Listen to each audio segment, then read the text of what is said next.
nine-centered being is not here to worry about their livelihood.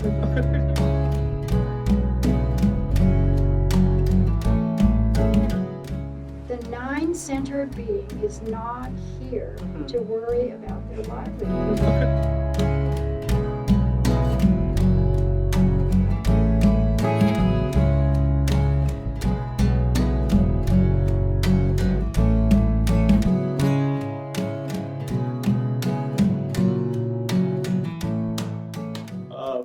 So here we have the mystical stream, right? I mean, basically, if you're newer to human design, it does not matter whether you have any of these gates or channels or anything. This is a way, it's a path. And, you know, all religion and tradition begins in the tribe, you know, the family, the gods you were raised with, the whatever traditions and so forth. And then you get to, you know, so that rises up from the root, goes through the emotions, through the channel of community to the ego. Where there is a choice or there is a no choice, depending on how you look at it. One is to basically continue on with that tradition and you know, try to essentially enhance the tribe by you know, bringing in more resources. The other is to be thrown off the merry-go-round and go jumping into the void. Now, whether that's a choice or not, we can have that discussion at some point. But over here, we've definitely been thrown off the merry-go-round. We end up in this, you know, behavior of the self. You know, what is really this behavior to be awake in the now is the self, and that's the end of the mystical stream. It's not about pursuing the money and the things of the world. It's really about arising to yourself. We have to accept who we are and how we are, and I mean, and you know, that really starts with type, and we've talked about that before. I mean, if you can't live as your type,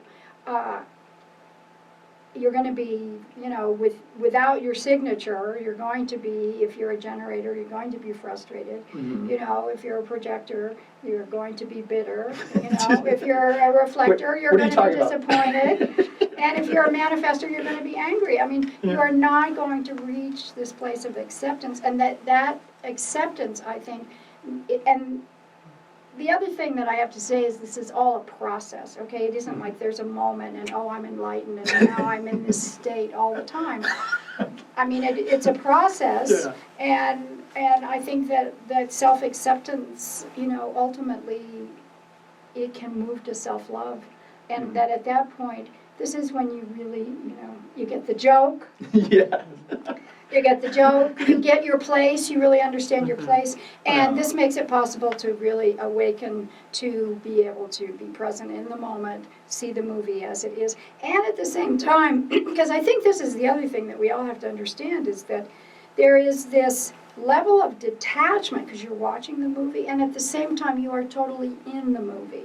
Right. Okay, and I always see that as that's sort of the middle way, is that this is this place between that juxtaposition, that there's the movie that's going on around you and that you are part of and have to be deeply involved in, and again, as yourself. It's like life is a game, and there's only one way to enter that game, and that is as yourself in your way. Everybody wants to tell you how to do it. Yeah. And it's your way. And it's your way. It's your way.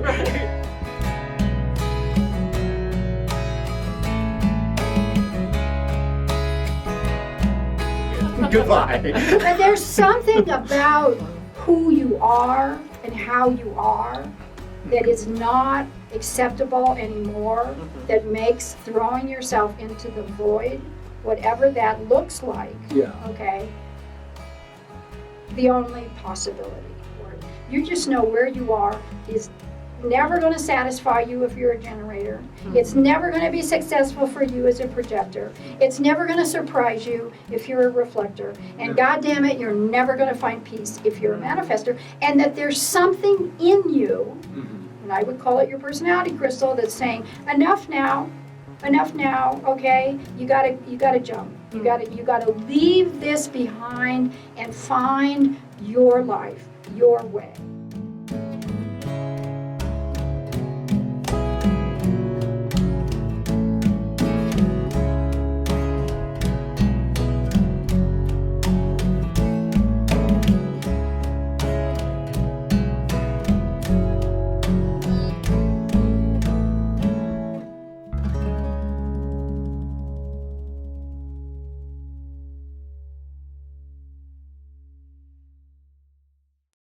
And you're really, truly invited here. If anything any of us are saying resonates, you can be in touch. We're all on the Human Design Hawaii website. We're all available. There's our big commercial. Aloha.